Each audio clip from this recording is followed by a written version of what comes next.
Normal बच्चा होगा ना तो एक सब्जेक्ट का होमवर्क एटलीस्ट 10 मिनट एक जगह पे सिटिंग में बैठ जाएगा। एडीएचडी बच्चा है तो 1 मिनट के अंदर वो अपनी साइड स्विच करेगा। Most of the time teenagers को अपने पेरेंट्स से ये शिकायत होती है कि अगर मेरी कोई गलती थी या कुछ था तो आपने खाला, ताया, चाचा, मामू, नानी को क्यों बताया। ईटिंग डिसऑर्डर में ये भी एक प्रॉपर डिसऑर्डर है। लेट्स से अगर आप 58 केजी हैं और आप अपने आपको मिरर में देख रहे हैं तो वो जो परसेप्शन है वो 75 केजी वाली आती है। जब तक हमारी वो रिलेशनशिप ही नहीं है उस बच्चे से तो वो हमारा कोई मशवरा क्यों सुनेगा। जब भी कोई बच्चा मेंटल स्टेट से गुजर रहा होता है तो वो हमेशा पीछे कोई ना कोई निशान छोड़कर जाता है, because it's silent cry for help. यहाँ तो being a parent give in कर देते हैं, यहाँ हम कहते हैं कि नहीं इसकी 4 मैंने मानी है, अब ये मैंने नहीं मानी। टीन्स की एज वो होती है जहाँ पे पर्टिकुलरली पेरेंट्स और बच्चे कंट्रोल शेयर करते हैं। एट टाइम्स आप उसकी बात मानेंगे, एट टाइम्स आप उसको कन्विंस करेंगे।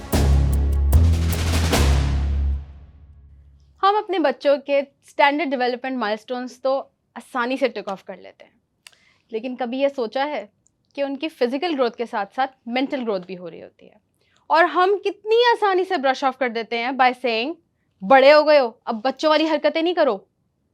इतना एटीट्यूड किस बात का आ रहा है, हर चीज़ में मसला होता है तुम्हें। क्या कभी ये सोचा है कि उनकी जिस्मानी ग्रोथ के साथ साथ जहनी ग्रोथ भी हो रही होती है।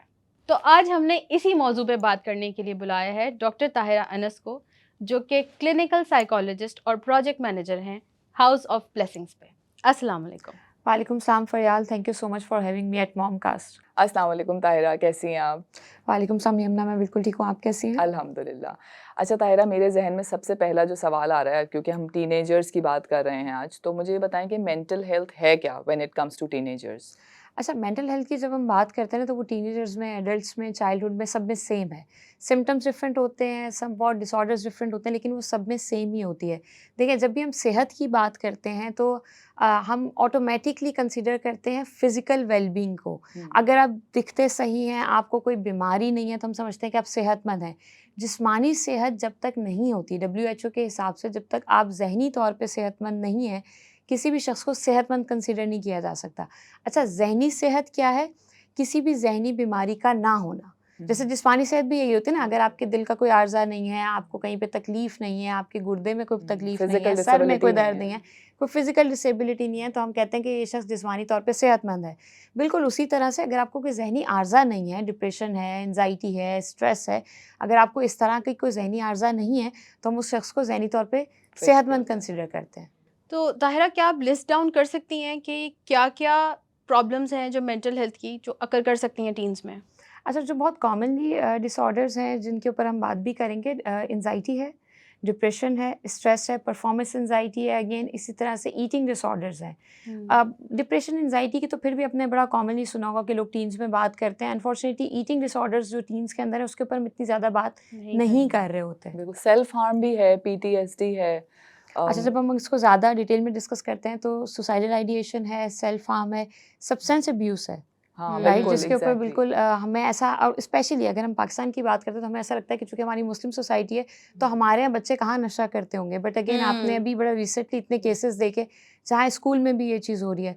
तो सब्सटेंस अब्यूज़ और ईटिंग डिसऑर्डर मुझे लगता है कि कुछ इस तरह के साइकोलॉजिकल डिसऑर्डर हैं जिन पे कंपैरेटिवली कम बात होती है, लेकिन टीन्स के हवाले से डिप्रेशन हो गया, एंग्जाइटी हो गई, स्ट्रेस हो गया, ये वो डिसऑर्डर्स हैं जो बहुत कॉमनली देखे जाते हैं और इनके ऊपर बात या ट्रीटमेंट भी इनका कंपैरेटिवली एक्सेप्टेंस है। और मैं इसी पे बात करी थी कि जैसे बायपोलर डिसऑर्डर्स हैं, इन पे भी हम लोग एक्सेप्ट नहीं करते, और अगर एक्सेप्ट कर भी लेते हैं तो जो विक्टिम होता है उसको बताने में हम कतराते हैं कि भाई आपके साथ कोई इशू है। हाँ, तो जैसे ये आप तमाम बाइपोलर की बात कर रही हैं या बॉर्डरलाइन पर्सनैलिटी की बात कर रही हैं, तो ये पर्सनैलिटी डिसऑर्डर्स होते हैं। अगेन हमारे यहाँ ये अजम्पशन पाई जाती है कि पर्सनैलिटी डिसऑर्डर बच्चे में या टीन्स में कैसे होगा, राइट? हमें लगता है कि वो 30+ या 20+ में जाकर ही होगा, ऐसा नहीं है। पर्सनैलिटी डिसऑर्डर वो डिसऑर्डर हैं जो बच्चों के अंदर बड़ा टाइमली सरफेस आउट हो जाते हैं। लाइक 5 साल, 7 साल, 10 साल की वो उम्र है जहाँ पर आप ये डिसऑर्डर्स देख सकते हैं, आइडेंटिफाई कर सकते हैं, और अगर आप उसकी प्रॉपर असेसमेंट करते हैं तो आपके पास डायग्नोसिस भी आ जाता है।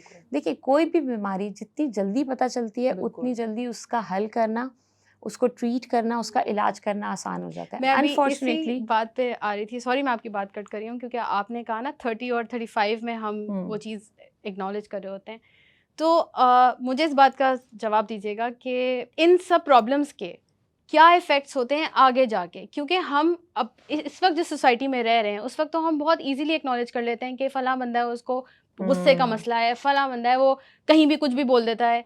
तो ये सब चीज़ हम एक्सेप्ट कर चुके होते हैं, लेकिन क्या ये कोई डिसऑर्डर्स होते हैं जिनको हम एड्रेस नहीं कर रहे होते हैं पहले, और इन सब मेंटल हेल्थ डिसऑर्डर्स का आगे जाके क्या इफेक्ट्स आते हैं पर्सनालिटी देखिए, पे? मैं आपकी बात से मिसाल दूंगी कि अगर किसी को बहुत जल्दी गुस्सा आ जाता है, ठीक है, तो कुछ बातें ऐसी होती हैं जिसमें गुस्सा एक फितरी अमल है, किसी को भी आ सकता है, लेकिन किसी को बहुत जल्दी गुस्सा आ जाता है और वो इस लेवल का होता है कि लोग उससे बात करते हुए कतराते हैं, राइट। आपकी फैमिली है वो कहती नहीं यार इससे बात नहीं करो क्योंकि ये बिल्कुल। समझेगा नहीं, ये लड़ना शुरू कर देगा, ये एग्रेसिव हो जाएगा। कुछ लोग ऐसे होते हैं जो बिल्कुल मायूस हो जाते हैं, तो घर में अगर कोई बुरी खबर होती है तो आप उसको नहीं देते कि यार ये बहुत जल्दी मायूस हो जाएगा, इसके हाथ पाँव फूल जाएंगे। अब ये बहुत सादा सी 2 तरीकों से आपको पता चल गया, अगर आप मुझे ये बताएंगी तो पहला जो सिम्पटम है वो एंगर मैनेजमेंट का है, वो शख्स बहुत ज़्यादा एग्रेसिव है, वो अपने इमोशंस रेगुलेट नहीं कर पाता। जो दूसरी हमने केस की बात की कि अगर किसी को आप कोई खबर बताते हैं और वो फ़ौरन से रोना-धोना शुरू कर देते हैं, वो किसी मसले को हल करने के बजाय या उसके बारे में इर्तिकाई सोच रखने के बजाय मायूस हो जाते हैं, तो यहाँ पता चलता है कि ये डिप्रेशन की तरफ जाते हुए सिम्पटम्स हैं, राइट? लेकिन अगेन जैसे आपने कहा ना कि हम ये चीज़ें हमें ऐसा लगता है कि 35 में जाके ज़हनी सेहत पे बात हो सकती है और काम हो सकती है। देखिए 35 के बाद जाके वो ट्रीटमेंट मैनेजेबल हो सकता है। सो जितना जल्दी आप आइडेंटिफ़ाई करेंगे उतनी जल्दी आपको पता चलेगा। जब हम आज के माशरे की बात कर रहे हैं या पर्टिकुलरली टीन से रिलेटेड बात कर रहे हैं, तो आपको हर दूसरी माँ ये कहते हुए सुनती है कि मेरा बच्चा गुस्सा बहुत करता है, राइट? बात नहीं सुनता, बदतमीज़ी बहुत करता है। एंड देन अगेन आजकल जो बड़ी कॉमन एक कंप्लेन है वो ये है कि स्क्रीन टाइम बहुत ज़्यादा है, गेम्स बहुत खेलनी है, सोशल मीडिया बहुत ज़्यादा यूज़ कर रहा है। सो इन चीज़ों से ये एक-एक चीज़ एक-एक सिम्पटम बताती है, राइट? अगर आपका बच्चा 24/7 स्क्रीन के साथ ग्लूड है और वो रियल लाइफ इंटरेक्शन को प्रेफर नहीं कर रहा, so maybe I am not saying कि इसका यही रीज़न है, but maybe you need to identify कि उसको कोई सोशल ऑकवर्डनेस तो नहीं है, उसको कोई परफॉर्मेंस एंजाइटी तो नहीं है। क्योंकि देखिए जब हम लोगों से मिलते हैं, बात करते हैं, तो पहला ख्याल जो हमारे जहन में आता है वो ये आता है कि सामने वाला मेरे बारे में क्या सोचेगा, राइट? एंड हमारे सबके अंदर भी ये ख्वाहिश होती है कि लोग हमें पसंद करें, हम जहाँ पे जाएं लोग हमें पसंद करें। सो यहाँ से परफॉर्मेंस एंजाइटी ट्रिगर हो रही है, वैलिडेशन ट्रिगर हो रही है। सोशल मीडिया के ऊपर अगर मुझे मल्टीपल लाइक्स फ़ौरन मिल जाते हैं, लेकिन मैं एक कमरे में दाखिल हूँ और 4 लोगों को अगर मैं अच्छी लग रही हूँ या बुरी भी लग रही हूँ और वो मुझे रिस्पॉन्ड नहीं करे, तो मेरा वो जो वैलिडेशन वाला पार्ट है वो सोशल मीडिया से सेटिस्फाई हो रहा है। तो इसके नतीजे में आप देखेंगे कि बच्चा सोशल मीडिया प्रेफर कर रहा है, रियल लाइफ इंटरेक्शन को डिस्करेज कर रहा है। सो ये जो छोटे-छोटे सिम्पटम्स होते हैं जिसमें हमने एंगर की बात की है, बच्चों के अंदर एंगर आउटबर्स्ट हमेशा तब आता है जब वो अपने इमोशंस को रेगुलेट नहीं कर पाते। ताहिरा, जैसे आपने भी बोला कि हम अपने बच्चों को इमोशंस रेगुलेट करना नहीं सिखाते, तो व्हाट आर दो स्ट्रैटेजीज? फॉर एग्जांपल एंगर है या रिजेक्शन है, ऑब्वियसली हर चीज़ में परफेक्ट नहीं होंगे, फेलियर है, तो इस तरह के इमोशंस में फिर हम अपने बच्चों को किस तरह गाइड करें? Because as parents I think फिर हमें भी इक्विप होना पड़ेगा ना इन चीज़ों के लिए। हाँ, अगेन देखिए अनफॉर्चुनेटली मैं हमेशा ये बात कहती हूँ कि हमारे यहाँ शादी और बच्चा पैदा करने की सलाहियत अगर आप में है, तो ये इन 2 चीज़ों के लिए कोई ट्रेनिंग नहीं है, राइट? प्री मैरिटल काउंसलिंग नहीं होती, प्री पेरेंटिंग काउंसलिंग नहीं होती। अगर आप में सलाहियत और आपका बच्चा पैदा भी हो गया, तो आपको लगता है कि आप एंटाइटल फील करते हैं बीइंग अ पेरेंट।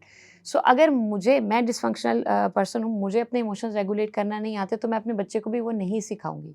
देखिए नॉर्मली पेरेंटिंग स्टाइल में होता है कि अगर मेरे पेरेंट्स बहुत सबमिसिव थे या बहुत अथॉरिटेटिव थे, तो मैं उसके बिल्कुल एक्सट्रीम पे जाऊँगी। या तो मैं बिल्कुल सबमिसिव हो जाऊँगी कि बच्चों को कुछ नहीं कहना, या मैं इतना ज़्यादा कंट्रोल फ्रीक हो जाऊँगी कि मुझे लगेगा कि मेरे बच्चे की या मेरे घर की हर मूवमेंट मेरी मर्ज़ी से ही होनी चाहिए, राइट? सो जब हम बच्चे की बात करें तो first thing you need to understand being an adult और बीइंग अ पेरेंट इज़ कि आप वो एक डिफरेंट पर्सनैलिटी है, राइट? वो आपके हाथ में रोबोट नहीं है। सो अगर मुझे लग रहा है कि उसको गुस्सा नहीं करना चाहिए, ऐसा नहीं हो सकता। अगर बच्चे को गुस्सा आ रहा है, तो आपने पहली चीज़ बच्चे को ये सिखानी होती है कि जो भी इमोशन वो फ़ील कर रहा है that's perfectly okay to feel that, right? उसके बाद हम बात करते हैं एक्सप्रेस कैसे करना है। देखिए अगर आपको गुस्सा आ रहा है, आपके पास मल्टीपल ऑप्शंस हैं कि आपने किसी को गाली निकालनी है, आपने थप्पड़ मारना है, या आपने बैठ के बात करनी है, या आपने पानी पीना है, या आपने वॉक के लिए जाना है। सो आप बच्चे को वो सब्स्टिट्यूट ऑप्शंस देते हैं। अनफॉर्चुनेटली हमें खुद नहीं पता कि गुस्सा आता है तो क्या करना है, परफॉर्मेंस एंजाइटी हो रही है तो क्या करना है। आपने एक मिसाल दी कि अगर बच्चे के ग्रेड्स ठीक नहीं आ रहे, देखिए जो भी बच्चा करता है वो उसकी पर्सनैलिटी का एक एस्पेक्ट होता है। अगर उसको ये फील होता है ना कि उसके गिर्द के लोग उससे मोहब्बत नहीं करते, वो उसको इसलिए पसंद करते हैं कि वो A+ लेकर आता है, वो उसको इसलिए पसंद करते हैं क्योंकि उसका जो स्किन कलर है वो फेयर है, वो उसको इसलिए पसंद करते हैं कि वो एक आइडियल BMI में फॉल करता है। तो बच्चे के अंदर ये फीलिंग आ जाती है कि जब भी वो पर्टिकुलर फैक्टर उसकी पर्सनैलिटी से निकाल देंगे, तो आप तो उसको डिसलाइक करेंगे ना, मैं राइट? भी इसी बात पे आ रही थी कि जैसे कोई भी मशवरा देने से पहले, जैसे अगर आप कह रही हैं कि हमें बताना चाहिए कि तुम इस तरह रेगुलेट करो, तो जब तक हमारी वो रिलेशनशिप ही नहीं है उस बच्चे से, वो हमारी बात को मान ही नहीं रहा, तो वो हमारा कोई मशवरा क्यों सुनेगा? True. अगर हम बताएंगे तो पहले तो हमें अपने टीन्स के साथ वो रिलेशनशिप बिल्डिंग करनी है, कि जैसे वैलिडेशन वाली जो बात है एंड कि अगर फर्स्ट एंड फॉरमोस्ट यमुना, अगर हम जैसे आपने कहा कि हमें खुद तो पता हो कि हमें वो इमोशन कैसे रेगुलेट करना है, हाँ अब ये बहुत इंपॉर्टेंट है क्योंकि बहुत जगहों पे यही चीज़ एक फैक्टर हो जाती है कि हमें कहाँ पे पेशेंट रहना है और कहाँ पे हमें उसकी बात सुननी है तहम्मुल से। क्योंकि मुझे ये हो रहा है कि ये तो चीज़ें बात की है ना कि बेटे ये कर लो हाँ। मैं तुम्हें ये बताती हूँ, लेकिन अगर मेरी बेटे से वो रिलेशनशिप ही नहीं है तो बेटा क्यों सुनेगा? वो अगर सोशल मीडिया पे वैलिडेशन के लिए जा रहा है, लाइक्स के लिए जा रहा है, अगर मैं उसको अप्रिशिएट कर रही हूँ, वो उस अप्रिसिएशन को कंसिडर कर ही नहीं रहा क्योंकि मेरी उससे वो रिलेशनशिप ही नहीं है। सो पहले ये ज़रूरी है कि हम अपने बच्चों से वो बॉन्डिंग क्रिएट करें कि वो हमें इस काबिल समझें कि वो हमारा मशवरा सुने और हमारी तारीफ़ या वैलिडेशन उनके लिए इनफ हो। देखिए, अच्छा वो रिलेशनशिप बिल्ड किस लिए नहीं हो पाता कि टीम वर्क नहीं है, राइट? हमें मतलब मेरा बच्चा जो है ना वो तुम और मैं वाला कैटेगरी होती है कि पेरेंट्स एक तरफ होते हैं और बच्चे एक तरफ होते हैं। उसमें देखिए जब हम पर्टिकुलरली टीन्स की बात करें, जिस एज ब्रैकेट को हम डिस्कस कर रहे हैं, आपने बड़ा कॉमनली ये सुना होगा, इर्द-गिर्द के बच्चे कहते हैं कि आप नहीं समझेंगे, एग्जैक्टली, राइट? बिल्कुल। तो ये जो एक जुमला है that is more than enough to make you understand और मेक यू रियलाइज़ कि you are not part of team. वो रिलेटेबल फील नहीं करते। अच्छा, अगर आप रिफ्लेक्ट बैक करें, जब आप टीन्स की एज में थी, आपको भी एग्जैक्टली ऐसा ही फील हुआ था कि आपके बड़े आपको नहीं समझ रहे थे, राइट? सो जब मेरा बच्चा या मेरे इर्द गिर्द कोई यंगस्टर मुझे ये कहता है, तो आप उसको पहली बात ये कहते हैं ये सबके साथ होता है, तुम्हारे साथ कुछ नया नहीं हो रहा, हमारे साथ भी हुआ था और हमने इसके साथ कोप अप किया। आपने बड़ा कॉमनली ये सुना होगा कि इर्द गिर्द लोग जब हम बैठते हैं, हमारे जैसे लोग बैठते हैं, तो ये बात करते हैं कि ये मसले हमारे तो नहीं थे जो इन बच्चों के मसले हैं। So first thing you need to understand is कि आप टीम की तरह काम करेंगे तो उसका आपको फ्रूटफुल जो है ना वो नतीजा मिलेगा। लेकिन अगर आप इस चीज़ में रहेंगे कि ये मेरा बच्चा है, ये मेरा प्रोजेक्ट है, इसको मैंने सिखाना है। देखिए, बीइंग अ पेरेंट मेरे लिए ये कितना डिफ़िकल्ट है ये फेलियर एक्सेप्ट करना कि मेरा बच्चा वैसे बिहेव नहीं कर रहा जैसे मैं चाह रही हूँ, बिल्कुल, राइट? सो अगर मैं उस फेलियर को एक्सेप्ट नहीं कर पा रही तो मैं बच्चे को कैसे डेमो करूँगी कि जब आपकी लाइफ में फेलियर्स आते हैं तो कैसे एक्सेप्ट करना है। हम बच्चों को अच्छी चीज़ें सेलिब्रेट करना सिखाते हैं, उनको फेलियर सेलिब्रेट करना, बीएमआई ख़राब होना, अंडरवेट होना, ओवरवेट होना, डार्क स्किन कलर होना, छोटे बाल होना, ख़राब बाल होना, इन सब चीज़ों को सेलिब्रेट करना, एक्सेप्ट करना नहीं सिखाते। I think let's talk about all these mental health disorders, why they occur, क्या इनकी लिमिट है और किस पॉइंट पे हमें एज पेरेंट्स अलर्ट हो जाना चाहिए। तो आई थिंक स्क्रीन टाइम की बहुत ज़्यादा बात हो रही थी, तो सबसे पहले एनजाइटी की बात करते हैं क्योंकि जितना हम स्क्रीन टाइम और ये स्क्रीन्स आजकल यूज़ करते हैं, ये एनजाइटी आपके अंदर डेवलप करते हैं। तो क्या ट्रिगर्स हैं, क्या किस तरीके से पता चले कि आपका बच्चा एनजाइटी का शिकार है? देखिए, एंजाइटी में और डिप्रेशन में मैं यहाँ पे इसलिए बता रही हूँ क्योंकि बड़ी कॉमनली दोनों दोनों term टर्म्स एक यूज़ हो साथ रही ही होती हैं use साथ साथ। दोनों में जो मेजर फ़र्क है वो ये है कि डिप्रेशन आपको मायूसी की तरफ लेकर जाता है, उसके सिम्टम्स में सैडनेस प्रोमिनेंट होती है। बाकी इसके सिम्टम्स हम अभी डिस्कस करेंगे। हम पर्टिकुलरली जब एंजाइटी की बात करें तो वो आपके अंदर बेचैनी या एज़्तराब लेकर आएगा। इसकी आम सी मिसाल ये कि अगर बच्चा बैठा हुआ है तो वो मुस्तकिल हाथों से या पैरों से कोई ऐसी मूवमेंट कर रहा होगा कि आपको लगेगा कि एजिटेटेड सा है या इरिटेटेड सा बिहेव कर रहा है, राइट? वो पेन टिक करना भी हो सकता है, बार बार पैर हिलाना भी हो सकता है, कहीं खारिश करना भी हो सकता है, नाखून काटना भी हो सकता है, राइट? बहुत सारे बच्चे एक्सट्रीम के सिनेरियो के अंदर अपनी आईब्रोज पुल करते हैं या अपने हेयर पुल करते हैं, ये भी हो सकता है। उसके अलावा नेल बाइटिंग है, नेल बाइटिंग, एग्जैक्टली। उसके अलावा ये चीज़ होती है कि देखिए, जब एंजाइटी के सिम्टम्स की हम बात करें तो बहुत सारे बच्चे इसको इस तरह से भी रिपोर्ट करते हैं कि उनको स्टमक में बटरफ्लाइज फील हो रही हैं, स्टमक एक बहुत फ्रीक्वेंटली हो रहा है, स्टमक से रिलेटेड इश्यूज हो रहे हैं, कॉन्स्टिपेशन है या डायरिया है, ये है। थर्ड थिंग है कि पल्पिटेशन हो रही होगी। जिस वक्त एंजाइटी या पैनिक अटैक आता है तो उस वक्त पल्पिटेशन होती है हाथों में या पैरों में या माथे पे ठंडे पसीने आना होता है, ये साइंस है। इसके अलावा जब हम सिम्टम्स की पर्टिकुलरली बात कर रहे हैं तो देखिए, बच्चा इरिटेबल बहुत ज़्यादा होगा, या अगर हम एडल्ट्स की भी बात करें तो वो इरिटेबल ज़्यादा होगा, वो सैड कम होगा, वो इरिटेबल ज़्यादा होगा। फिर आप उसके मूड में फ्लक्चुएशन बहुत देखेंगे। हो सकता है आधा घंटे पहले बात हो रही हो तो वो आपसे बहुत अच्छे से बात कर रहा हो, या आपको लगे कि आज इसका मूड कुछ ज़्यादा ही अच्छा है, अनएक्सपेक्टेडली कोई रीज़न नहीं है, बट आधे घंटे बाद जब आप उससे बात करें तो वो बहुत ज़्यादा इरिटेटेड या एग्रेसिव बिहेव कर रहा हो, राइट? बॉडीली एनर्जी बड़ा फ्रिक्वेंटली फ्लक्चुएट कर रही होती है। एंजाइटी के सिम्टम्स की बात करें तो उसमें ये भी होता है कि बच्चे में उसकी बॉडी एनर्जी जो है ना, उसमें भी आपको डिफरेंस नज़र आएगा कि उसका चलना फिरना, एक एनर्जेटिक मूवमेंट होंगी, फिर एकदम से उसमें फ्लक्चुएशन आ रही होती है। जब हम डिप्रेशन की बात करते हैं तो वो डाउनफॉल की तरफ ही जाती है, लेकिन एंजाइटी के अंदर आपको उसमें चेंजेस फ्रिक्वेंट नज़र आ रहे होते हैं। अच्छा, एंजाइटी के जब हम स्क्रीन टाइम की बात कर रहे थे तो देखें, स्क्रीन टाइम से एंजाइटी बड़ा क्विकली ट्रिगर करती है। रीज़न इज़ कि देखें, एंजाइटी आपकी फ्लाइट ऑफ आइडियाज़ है, आपके जहन में बहुत सारे ख्याल आते हैं। परफॉर्मेंस एंजाइटी भी अगेन एंजाइटी के क्राइटेरिया में जाते हैं, क्योंकि एंजाइटी के खुद जो है वो आगे बहुत सारे सब डिसऑर्डर्स भी हैं। अब स्क्रीन टाइम से कैसे ट्रिगर होता है? लेट्स से मैंने एक तस्वीर पोस्ट की और उसके ऊपर 10 कमेंट्स आए, 5 लाइक्स आए। एक तस्वीर फरियाल ने या यमुना ने पोस्ट की और उनके ऊपर 25 कमेंट्स आए और कोई 150 लाइक आ गए। सो कंपैरिजन बड़ा क्विक है, राइट? सो जो कंपैरिजन है वो आपके अंदर एंजाइटी को ट्रिगर करता है, ठीक है? सेकेंडली, मैंने पोस्ट की and then I am looking at it. आपने बात की ना कि कहाँ किस लेवल पे आके आप आइडेंटिफाई करेंगे, now this is becoming a problem. Using a social media is a very normal thing, right? Yes. It's a digital era. Yes. But when it's becoming a problem, then you need to identify. देखिए, अगर मैंने एक तस्वीर upload की, I did it fine. आप उसके ऊपर likes comment जो भी आ रहे हैं मुझे अच्छा लग रहा है, बट नॉर्मल। लेकिन अगर मैंने दिन में 30 सेल्फीज ली हैं और उसमें से मैंने बाकायदा फ़िल्टर करके या बहुत ज़्यादा फोकस करके 2 से 3 अपलोड किए हैं, and now I keep on checking my phone कि उसके ऊपर लाइक या कमेंट आए या नहीं आए। अच्छा, मेरे वाले पे नहीं आए, that's one of the problem. The second problem is कि आपके ऊपर 25 आ गए, उनके ऊपर 32 आ गए। So now there is a comparison, right? That is triggering the anxiety, ठीक है? परफॉर्मेंस एंजाइटी आपके अंदर ट्रिगर हो रहा है ना कंपैरिजन से। अच्छा, apart from the screen time as well, जो हमारे पढ़ने लिखने में, क्योंकि बहुत सारे साइंस जो आपने ये बताए हैं ये नॉर्मली बच्चों में आकर हो रहे होते हैं, मूड स्विंग्स भी होते हैं, और बच्चे इस तरीके से टीन्स में तो इसी तरीके से ऊपर नीचे इनके मूड्स चल रहे होते हैं। तो कौन सा ऐसा टाइम है जिस पे मैं अलर्ट हो जाऊँ apart from the screen time, यानी उसके बिहेवियर में ऐसी क्या चेंजेस आ रहे हैं जो मैं अब अलर्ट हो जाऊँ कि ये एंशियस है बहुत ज़्यादा? देखिए, इस बच्चे की इस एज ब्रैकेट में जो चेंजेस आते हैं वो हार्मोनल इश्यूज की वजह से भी आते हैं। सब बहुत हम उसको बहुत ज़्यादा जो है ना वो इतनी अहमियत नहीं दे रहे होते। अच्छा, आपने कब अलर्ट होना है? देखें, जब भी बिल्कुल एक नॉर्मल रूटीन होती है ना, आपको पता है आपका बच्चा एक नॉर्मल पैटर्न पे ज़िंदगी गुजार रहा है।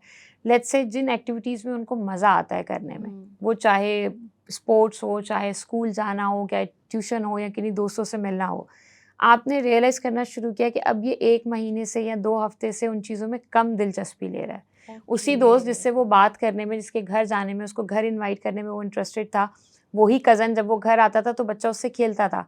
लेकिन अब जब वो कज़न, आंटी, खाला आती हैं तो बच्चा कमरे में रहना प्रेफर करता है, राइट?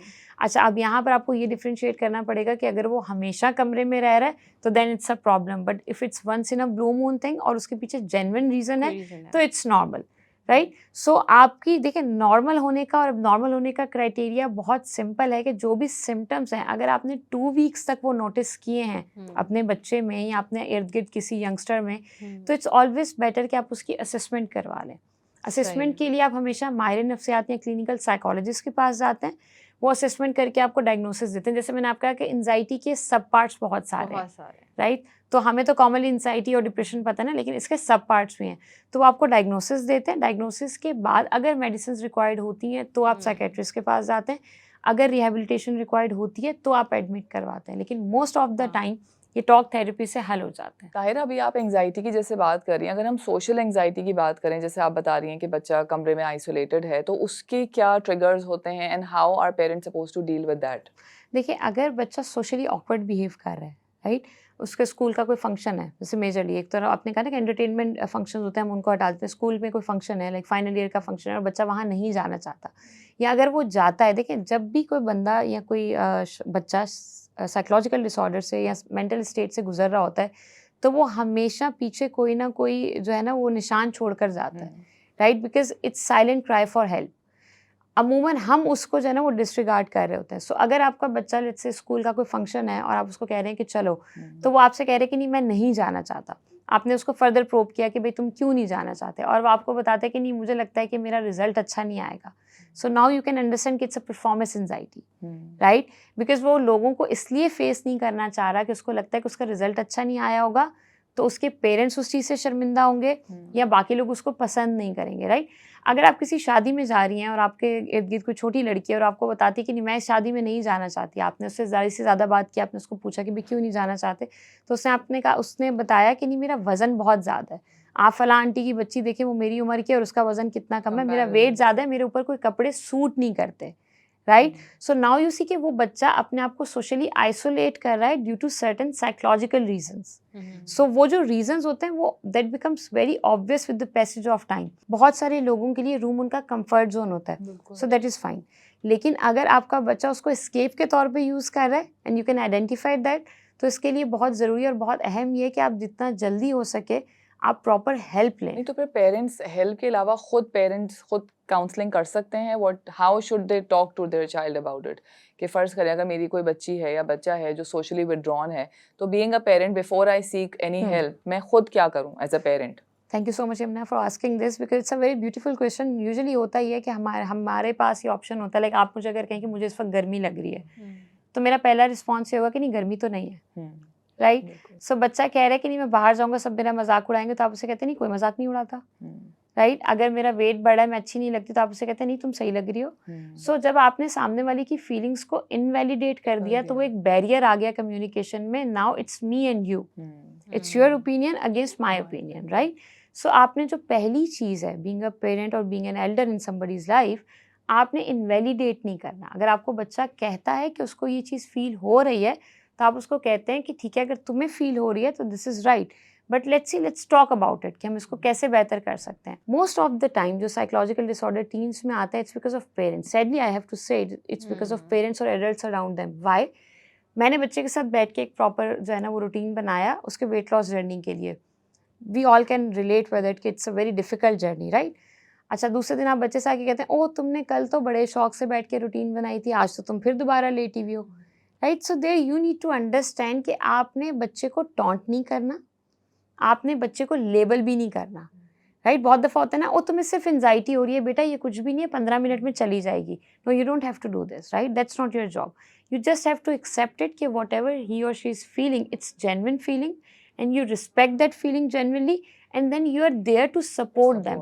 देखिए बहुत सारे बच्चे दे नीड हेल्प, बहुत सारे बच्चे and adults they don't need help, they just want you to accept this कि ये प्रॉब्लम एग्जिस्ट करती है। I would And like most to of the add time- here, I would like to add here कि हम लोग बहुत ज़्यादा parents sarcastic comments भी करते हैं अपने बच्चों पे। True, very true, and Taunting that's very तो डैमेजिंग। टॉन्टिंग तो एक तरीके से हो जाती है, वो हम ना करना चाहें लेकिन हम उनको पॉइंट करने के लिए टॉन्ट कर देते हैं। लेकिन सार्कास्टिक जो हम कमेंट्स करते हैं बच्चों के कि ये कर लिया बस तुमने, अब ये हाँ, हो गया तुमसे, बहुत ये बनाए थे स्केड्यूल्स तुमने, बहुत बन गए, कर लिए मतलब फॉलो। ये चीज़ कितनी डिमोटिवेटिंग होती है अगर हम एज अ पर्सन अपने लिए भी सोच लेना एक True. दफ़ा कि हमें अगर कोई इस तरीके से कहे तो किस तरीके से हो जाएगा। मोस्टली लोगों का मसला ये होता है कि वो काम करने उठते हैं और अगर बीच में किसी ने उनको हाँ। बोल दिया कि करो ना ये काम, तो बिल्कुल। वहीं काम छोड़ के चले जाएंगे। तो ये भी एक इस चीज़ से एक मुझे लगता है mentality डेवलप हो है। जाती है आपके अंदर कि आपको बचपन में इतने सार्कास्टिक कमेंट्स और इतने टॉन्ट्स मिले होते हैं कि अब आप कहते हैं कि अब बोल दिया अब तो नहीं करना। अच्छा, एक सोशल एंजाइटी से रिलेटेड एक और चीज़ भी है कि कुछ बच्चे होते हैं जो ओवर थिंक करते हैं। लाइक फॉर इंस्टेंस कोई ऐसी बात नहीं है स्कूल में, फॉर इंस्टेंस बुलिंग ले लें या ग्रेड्स ले लें कि कोई उन्हें फ़र्ज़ करें नहीं कर रहा जज, बट खुद उनके जहन में because they are overthinking उनको ये ख्याल आता है कि मेरे अगर ये ग्रेड्स आएंगे तो मुझे ये यूँ समझेंगे, या अगर मेरे नहीं आए तो मैं लेबल हो जाऊँगा। वो खुद ही सोच रहे होते हैं और खुद ही एंजाइटी उनके अंदर डेवलप हो रही होती है। तो फिर इस सिनेरियो में as teachers and as parents फिर क्या रोल होना चाहिए? देखिए आपके सवाल में आपका जवाब था कि overthinking is a symptom of anxiety, right? So जो ओवर थिंकर है या जिसकी पर्सनैलिटी में एंशियस है वो सारे सिनेरियोज अपने जहन में बनाता है जो कि हो सकता है कि रियलिटी से ताल्लुक़ रखते हो, लेकिन मोस्ट ऑफ द टाइम ऐसा भी होता है कि उनकी इंटेंसिटी एटलीस्ट वो नहीं होती। बच्चा है ना, उसके अंदर फियर ऑफ जजमेंट बहुत ज़्यादा है। अगर मैं ये करूँगा तो ये हो गया। आपने अक्सर बच्चों से सुना होगा कि वो ऐसी बातें कर रहे होते हैं कि आप आगे से कहते हैं कि यार ये ऐसा तो हमने सोचा भी नहीं, बिल्कुल। तुम ऐसा क्यों सोच रहे हो, तुम ये भी सोच सकते हो कि सब पॉजिटिव होगा। But that's the problem, overthinking is a symptom, right? Mainly it's a symptom of anxiety. So अगर कोई बंदा ओवर थिंक कर रहा है, लेट्स से आप घर से निकले नहीं और आप पहले से एक तो एक जहन में ना बिल्कुल रफ सा ख्याल आता है कि ठीक से कहीं पहुंच जाए, स्नैचिंग ना हो, एक्सीडेंट ना हो। आपने एक लाइट सा सोचा और आप घर से आ गए। एक वो शख्स है जो निकल ही नहीं पा रहा, वो बार बार अपने आप को समझा रहा है कि नहीं यार मेरा मोबाइल छिन जाएगा, या वो घर से निकलता है तो वो दूसरों को भी कहता है मेरा मोबाइल छिन जाएगा। बच्चा है तो वो स्कूल जाके पेपर देकर आया और वो बच्चा बार-बार अपनी माँ को बता रहा है, नहीं मुझे लगता है मेरे ग्रेड्स बुरे आ जाएँगे। अब अम्मा उसको बार-बार रीअश्योर करा रही है कि नहीं बेटा तुम्हारे तो हमेशा अच्छे ग्रेड्स आते हैं, तुमने अच्छा पढ़ा है, टीचर भी कह रही है अच्छा है। लेकिन वो बच्चा उस कांस्टेंट स्टेट से निकल नहीं पा रहा, right? Again it's a cry for help, right? कि वो आपको बता रहा है कि आपके पास कोई एविडेंसेस नहीं है कि वो कभी बुली हुआ है, आपके पास कोई एविडेंसेस नहीं है कि वो कभी जज हुआ है, आपके पास कोई एविडेंसेस नहीं है कि वो लेबल हुआ है, राइट? आपने बच्चों के मुंह से भी, अगर हम एडीएचडी की बात करते हैं, बड़ा कॉमनली आजकल ये टर्म्स यूज हो रही होती हैं बिकॉज इंटरनेट के ऊपर मवाद अवेलेबल है, बच्चा खुद से कहता है मुझे लगता है मुझे एडीएचडी तो नहीं हो रहा क्योंकि मैं फोकस नहीं कर पा रहा, right? So there comes it's not ADHD, perhaps you need to figure it out कि ये एंजाइटी के सिम्टम्स तो नहीं है। तारा भी आपने एडीएचडी का जिक्र किया है और इसके जो साइंस या सिम्टम्स होते हैं वो यूजुअली हम नॉर्मली भी देख रहे होते हैं कि बच्चों में फोकस, जैसे आपने कहा कि वो एंजाइटी का प्रॉब्लम था और वो फोकस का इशू था, ऑर्गेनाइज नहीं कर पा रहे चीज़ें। एडीएचडी की काफ़ी सिवियर ट्रीटमेंट्स होती हैं, लाइक प्रॉपर मेडिकेशन होती है, और तो कहाँ हम इसको आइडेंटिफाई करें कि ये एक सिंपल ऑर्गेनाइजेशनल प्रॉब्लम है बच्चे की, और कहाँ पे हम बस अब अलार्म हो जाएं कि नहीं एडीएचडी ही अकर हो रहा है बच्चे के अंदर? अच्छा देखिए, एडीएचडी की जो हम पर्टिकुलरली या ऑटिज्म, ये दो टर्म्स बड़ी कॉमन है, इनकी जब हम बात करते हैं बच्चों में स्पेशली, तो बच्चा जब स्कूल गोइंग एज में होता है, दैट्स द राइट एज जहाँ पे आप आइडेंटिफाई कर पाते हैं कि बच्चे को या तो एडीएचडी है या ऑटिज्म है। अमूमन ये चीज़ इसलिए आउटलुक हो जाती है कि पेरेंट्स या टीचर तवज्जो नहीं देते, हम ये कहते हैं कि नहीं यार ये नॉर्मल सी बात है। एडीएचडी के जो बच्चे होते हैं इनमें एंगर इश्यूज होते हैं, वो फोकस नहीं कर पाते बहुत ज़्यादा, उनके अंदर रेपिटेटिव पैटर्न्स होते हैं, वो एक ही काम बार बार कर रहे होते हैं, एक जगह पे सुकून से नहीं बैठ सकते। एक रिपीटेटिव पैटर्न्स की लेट्स से अगर हमने बच्चे को ट्यूशन के लिए पढ़ने बिठाया है, तो नॉर्मल बच्चा होगा ना तो वो एक होमवर्क या एक सब्जेक्ट का होमवर्क एटलीस्ट 10 मिनट एक जगह पे सिटिंग में बैठ जाएगा। एडीएचडी बच्चा है तो वो 1 मिनट के अंदर, एटलीस्ट 1 मिनट के अंदर वो अपनी साइड स्विच करेगा, वो अपनी जगह बदलेगा, उठ के खड़ा हो जाएगा, कहीं और चला जाएगा, किसी और से बात करके आ जाएगा, वो फोकस होकर नहीं बैठ सकता। आप उसको कोई भी गेम, कोई भी टॉय ला कर दे दें, उसको जितना ही इंटरेस्ट क्यों ना कर रहा हो, वो उस टॉय से 1 से 1.5 मिनट से ज़्यादा नहीं खेल सकता, राइट? आप देखेंगे फिर वो उसको छोड़ के किसी और चीज़ में जाएगा एंड देन वो वापस आएगा। उनका जो दिमाग है वो इतनी स्पीड से चलता है, जो उनके थॉट प्रोसेस है वो इतनी स्पीड से चलते हैं कि उनके अंदर शिफ्ट बहुत जल्दी आता है, टॉपिकल स्विचेस बहुत जल्दी आते हैं अगर बच्चा बात करने वाला है। सो स्कूल एज जो होती है वो परफेक्ट होती है जब बच्चा स्कूल जाना शुरू करता है, जिसमें आइडेंटिफाई हो जाता है। ऑटिज्म की जब हम बात करें तो ऑटिज्म में एंगर, सोशल ऑकवर्डनेस और रेपिटेटिव पैटर्न्स। अच्छा, रेपिटेटिव पैटर्न्स कैसे? अगर यहाँ पे 3 पेन एक सीक्वेंस में रखे हुए हैं तो वो बच्चा उसको रिपीटेडली वापस उसी सीक्वेंस में रखेगा, राइट? सो अगर फरियाल ने उसको उठा के कहीं और रख दिया तो ही विल गेट अपसेट, वो वापस उसको ऐसे ही रखेगा। इसी तरह इनकी कुछ बॉडीली मूवमेंट्स होती हैं, लाइक आपने बहुत सारे बच्चों को देखा होगा वो अपनी चीक्स यूं रब कर रहे होते हैं, वो इतना ज़्यादा रब करते हैं कि वो ब्लीड करना शुरू हो जाती है। But since they have this habit तो they will keep on doing, और उनको फील नहीं होता, उनको वो पेन फील नहीं होगा, राइट? सो ऑटिज्म और एडीएचडी स्कूल गोइंग एज में आइडेंटिफाई हो जाता है। अनफॉर्चुनेटली हमारे स्कूल्स के अंदर उस तादाद में काउंसलर या साइकोलॉजिस्ट नहीं होते जो आइडेंटिफाई कर सकें। अच्छा ताहिरा, अभी आपने जो बात की पैटर्न से रिलेटेड जो आप कह रहे हैं, तो क्या OCD is also part of this? Because जैसे आप कह रहे हैं रिपीटेड पैटर्न्स है कि वो बच्चा उस पेन को यूं नहीं ऐसे ही रखेगा, तो जब हम ओसीडी के केसेस देखते हैं तो वो भी मोर और लेस सिमिलर यही चीज़ होती है कि वो जिस तरह चीज़ रखी है, जैसे मैंने रखी, वो वैसी ही रहनी चाहिए। तो does it relate to OCD as well? Okay, नहीं, these two are totally different things. देखिए, जब ऑटिज्म में हो रहा है तो वो रिपीटेडली उस पेन को उसी तरह रखेगा, वो उसको वापस उठाएगा, वापस उसी जगह पे रखेगा। लेट्स से 3 पेन है तो वो 90 टाइम्स भी ये प्रैक्टिस कर सकता है। ओसीडी का इशू ये होता है कि लाइक अगर आपको, मेरे हिसाब से आपको थोड़ा सा राइट टिल्ट होके बैठना है तो आपको राइट टिल्ट ही बैठना है। अगर आप नहीं बैठी तो that is giving me anxiety, right? लेकिन अगर एक दफ़ा आप वो हो गया तो देन आई एम फाइन। अच्छा, right? You see the difference के ऑटिज्म के अंदर कोई भी एक रवैया है, लेट्स से अगर मैं अपनी चीक्स को यूं टच कर रही हूँ तो I have to keep on doing it. OCD के अंदर होता ही है, और OCD it's a very different thing. Again हमारे यहाँ बड़ा कॉमनली यूज होना शुरू हो गया। एग्जैक्टली, मैं यही चाह रही थी कि आप ओसीडी को प्रॉपर्ली एक्सप्लेन करें, क्योंकि मोस्टली हम क्लीन फ्रीक्स को ओसीडी कहते हैं, बिल्कुल, कि इनको ओसीडी है, और हम खुद भी कह देते हैं यार मुझे बड़ा ओसीडी है, मुझे ना बस हर चीज अपनी जगह पे चाहिए। इवन आजकल ये होता है ना, आजकल मुझे बड़ा ओसीडी हो रहा है, मैं सफाई का बहुत, तो ऐसा नहीं होता। सफाई करना, डिसिप्लिन, टाइम पर आना, टाइम पे कहीं पहुंच जाना, these are not the symptoms of OCD. OCD के अंदर आपके कुछ ऐसे ओवर थिंकिंग थॉट्स होते हैं, रुमिनेशंस ऐसे होते हैं, कुछ ऑब्सेशंस ऐसे होते हैं जो आपको मजबूर करते हैं कि आप वो रवैया इख्तियार करें। ओके। इसकी बहुत आम सी मिसाल ऐसे है कि अगर मेरे जहन में ये बात है कि ये दरवाज़ा लॉक नहीं है, राइट, और मुझे उसको चेक करना है।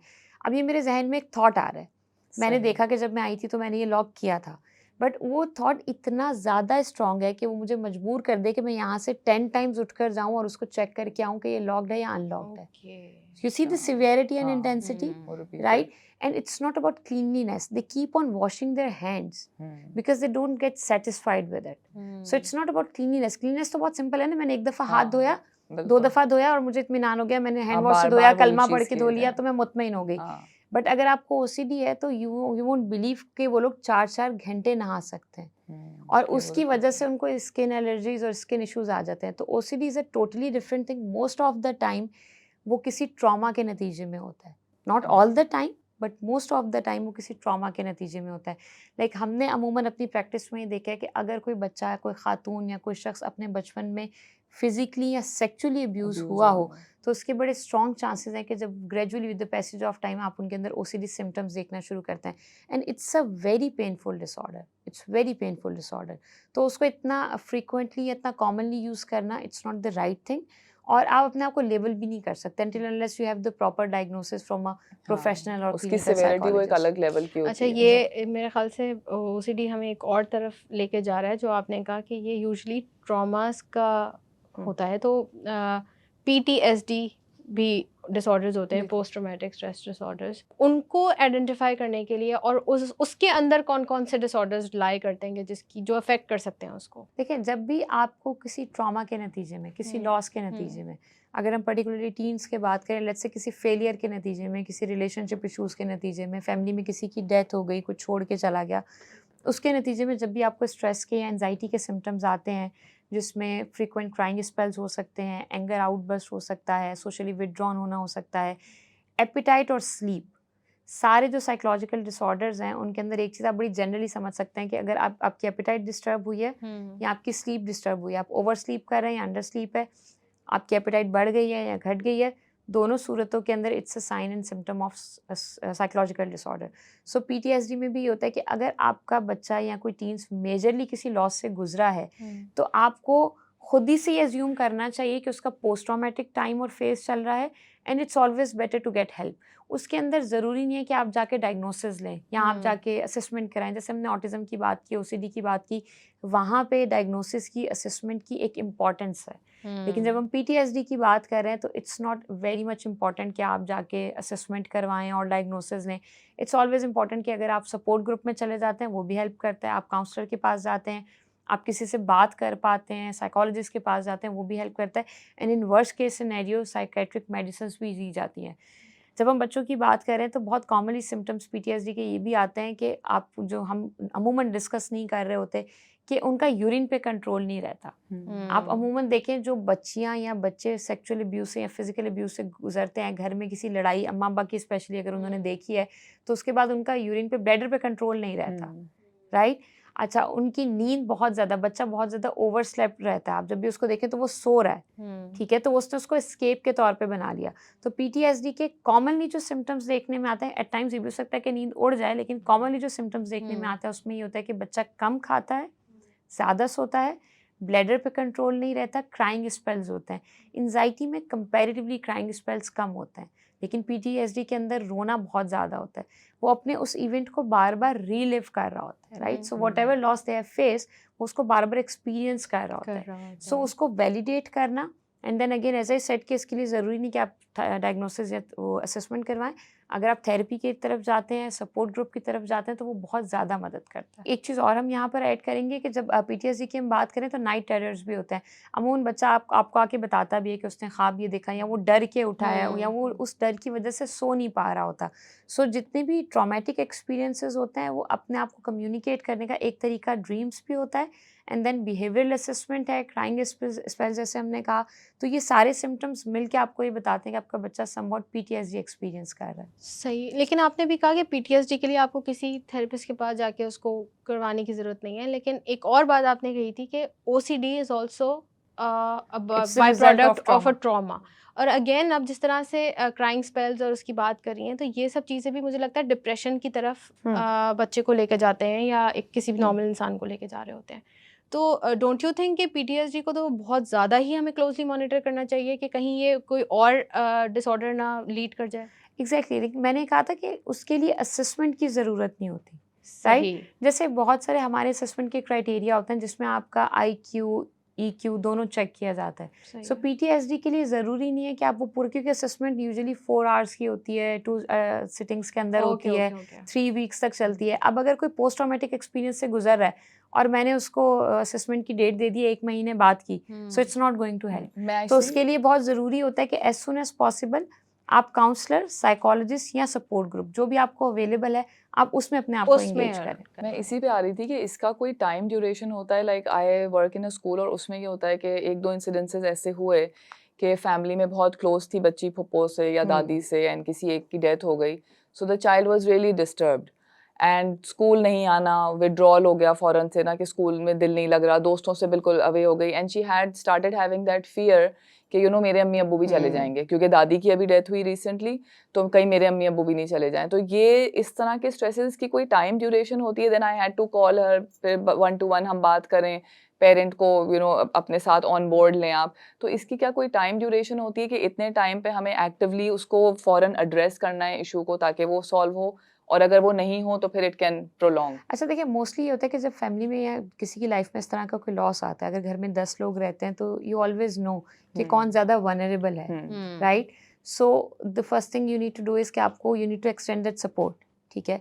अच्छा, अमूमन PTSD जाते जाते 2 साल लेता है, ओके। राइट? सो अगर बच्चे के ग्रेड्स कम आए हैं और वो उसके नतीजे की हम्म। वजह से भी पोस्ट ट्रॉमेटिक स्ट्रेस में है, तो हम ये एज्यूम करते हैं कि चलें अगला रिजल्ट अच्छा आ गया, अब तो इसको मसला नहीं होना चाहिए, right?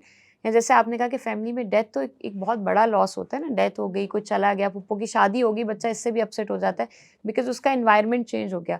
So there you need to understand कि इट विल टेक रफली 2 ईयर्स कि वो पूरा उसके जहन से या उसकी पर्सनैलिटी से निकल जाए। जहाँ तक आप सिम्टम्स की बात कर रही हैं, तो देखिए 2 वीक्स जो है ना, वो सारे साइकोलॉजिकल डिसऑर्डर्स के लिए ब्रैकेट होता है।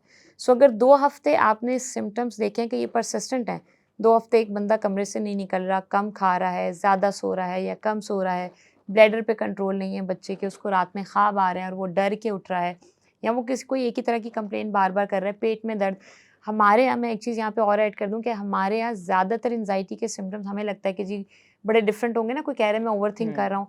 नहीं, हमारे यहाँ कॉमनली जो सिम्पटम एड्रेस होता है वो बॉडीली पेन होता है, राइट? कोई भी आपको आके नहीं कहेगा मुझे एंग्जायटी हो रही है, कोई भी बच्चा ये नहीं बता पाता। So most of the time वो ऐसी कंप्लेन करते हैं जिसका कोई मेडिकल रीज़न नहीं होता।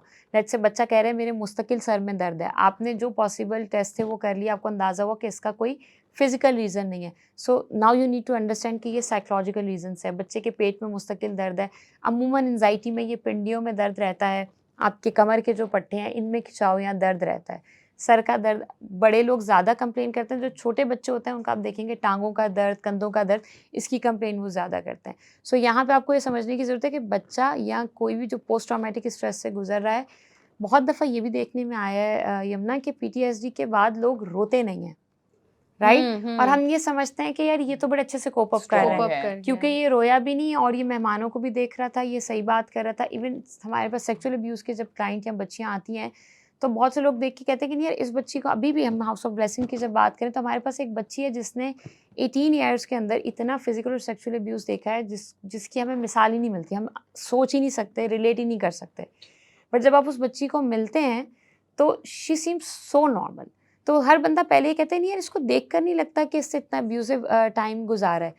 सो अगेन वो बच्चा ऊपर से कोप अप कर रहा होता है but still they need help, बिल्कुल। राइट? सो PTSD आपके चेहरे पे नहीं आता, आपकी आंखों से रोने से नहीं पता चलेगा, आप आकर नहीं बताएंगे कि ओवर थिंकिंग है, कोई बॉडीली सिम्टम हो सकता है या बिल्कुल विड्रॉन होना या आइसोलेट होना हो सकता अच्छा, है। ये तो मुझे अभी पता चला कि ये जब आपके शिन्स में पेन हो रहा है तो वो भी एक स्ट्रेस का रीज़न हो सकता है, क्योंकि हमें अक्सर जब छोटे बच्चे कहते हैं ना कि पैरों में दर्द हो रहा है मम्मा, तो हम लोग कहते हैं कि आज कि ज़्यादा खेला होगा। ज़्यादा खेला होगा उस वजह से हो सकता है। अक्सर बच्चे इस तरह की भी बताते हैं कि सर में दर्द हो रहा है, और ये मेरे बच्चों के साथ भी हुआ था। मैंने सब चीज़ें रूल आउट कर रही, फिर भी उसके बाद तो फाइनली पता चल गया कि आईसाइट का इशू है। लेकिन जहाँ पे नहीं पता चल रहा होता वहाँ पे हम यही अज्यूम करते हैं कि या तो ऐसे ही बोल रहे हैं। हाँ, मोस्ट ऑफ द टाइम आप बच्चे से कहते हैं ना तुमने ज़्यादा खेला होगा हाँ, या इसको कल स्कूल नहीं जाना तो ये कर रहा है। हाँ। एट टाइम्स बच्चा वाक़ई इसलिए कर रहा होता है कि उसको वो सेफगार्ड चाहिए होता है ना, स्कूल नहीं जाना तो सही है, पेट में दर्द हो रहा है। बट अगेन इंटेंसिटी मैटर करती है, कितना जेन्युइन रिस्पॉन्स मैटर करता है, बच्चा किस फ्रीक्वेंसी से कर रहा है। एंड देन अगेन देखिए, बीइंग अ पेरेंट या बड़े होने के नाते हमारी जिम्मेदारी ये बनती है कि अगर हमें बच्चा कुछ कह रहा है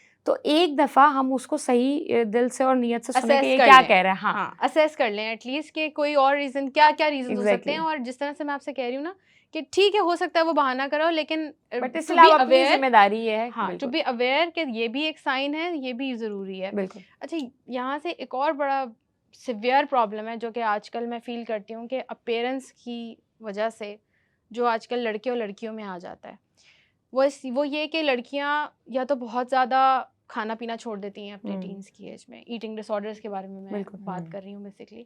और लड़के मोस्टली जो है वो स्टेरॉइड्स की तरफ अब जाने की कोशिश करते हैं क्योंकि दे नीड अ बिल्ड, उनको अब चाहिए होता है कि वो मैनली लगें। हाँ। और लड़कियां हो रही होती हैं कि हम पिटीट और बिल्कुल स्लिम और लगें इस तरीके से। तो उसमें आ जाते हैं ईटिंग डिसऑर्डर्स, बच्चियां खाना छोड़ देती हैं और बच्चे कुछ एक्स्ट्रा ही लड़के अपनी डाइट पे फोकस कर रहे होते हैं, प्रोटीन बहुत ज़्यादा ले रहे होते हैं और उसकी वजह से बहुत ज़्यादा उनके बॉडी में क्या कह सकते हैं कि एक इम्बैलेंस आ जाता है। तो इसके ऊपर इसको किस तरीके से ट्रीट कर सकते हैं और इसको आइडेंटिफाई कैसे कर सकते हैं? बच्चे जो है वो या तो स्पेशली ईटिंग डिसऑर्डर में ये भी एक प्रॉपर डिसऑर्डर है जिसमें होता है कि बच्ची अगर खा भी रही है या बच्चे खा भी रहे हैं तो वो फ़ौरन से वॉमिट कर देते हैं इस इंटेंशन से कि अगर हम खाएंगे तो इससे हमारा वेट पुट ऑन ना हो जाए। And then they keep on checking their weight, right? फिर वो शीशे में बार बार अपने आप को देखते हैं। अब इसके अंदर सबसे बड़ा प्रॉब्लमेटिक एक सिम्टम ये भी है कि आपको अपना आप, लेट्स से अगर आप 58 केजी हैं और आप अपने आप को मिरर में देख रहे हैं तो वो जो परसेप्शन है वो 75 केजी वाली आती है, राइट? सो आपके ज़हन में जो एक खाका है अपनी पर्सनैलिटी का, उसको आप कभी भी अचीव नहीं कर पा रहे होते। सो अगर आप ये सिम्टम्स अपने बच्चों में देख रहे हैं कि अगर वो बहुत ही सडनली और फ्रिक्वेंटली वेट लॉस हो रहा है, या आपने जैसे लड़कों की बात की कि अगर वो स्टेरॉइड्स ले रहे हैं और बॉडी बिल्डअप हो रही है, तो दैट्स द राइट टाइम जहाँ पे आपको मदद लेने की ज़रूरत है। खुद भी बात करने की ज़रूरत है ऑब्वियसली, क्योंकि जैसे हमने कहा कि पीटीएसडी है या डिप्रेशन की हम बात करें तो at times it makes a lot of difference जब पेरेंट्स खुद बैठ के उनसे बच्चों से बात करते हैं। बट एट टाइम्स ये जो ईटिंग डिसऑर्डर है, कुछ डिसऑर्डर्स की सिवियरिटी ऐसी होती है, जैसे ओसीडी है, ईटिंग डिसऑर्डर है, कि इसके लिए बहुत ज़रूरी है कि जितना जल्दी मुमकिन हो सके आप प्रोफेशनल हेल्प लें।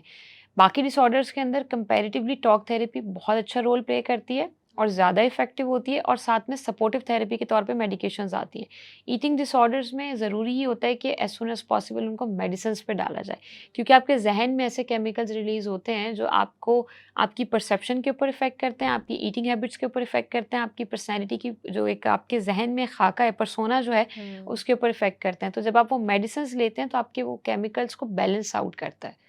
तो उसके नतीजे में ईटिंग डिसऑर्डर को कंट्रोल करना या उनसे कोप अप करना ज़्यादा आसान होता है। There is so much more left जिसके बारे में हमें मज़ीद बात करनी है, जिसमें हम बात करेंगे सब्सटेंस अब्यूज़ के बारे में, हार्मोनल चेंजेस जिससे बच्चियाँ इस वक्त गुजर रही होती हैं उसके बारे में, सेल्फ हार्म के बारे में और डिप्रेशन के बारे में। हम बात करेंगे कि किस तरीके से हम इन सब डिसऑर्डर्स के अराउंड जो स्टिग्मा है उसको कैसे रिड्यूस कर सकते हैं और एज पेरेंट्स हम कैसे उसके अराउंड कोप कर सकते हैं और बच्चों को एक हसीन एनवायरनमेंट प्रोवाइड कर सकते हैं। Till then stay tuned on Momcast, like, share और सब्सक्राइब करना बिल्कुल मत भूलिएगा। अल्लाह हाफ़िज़।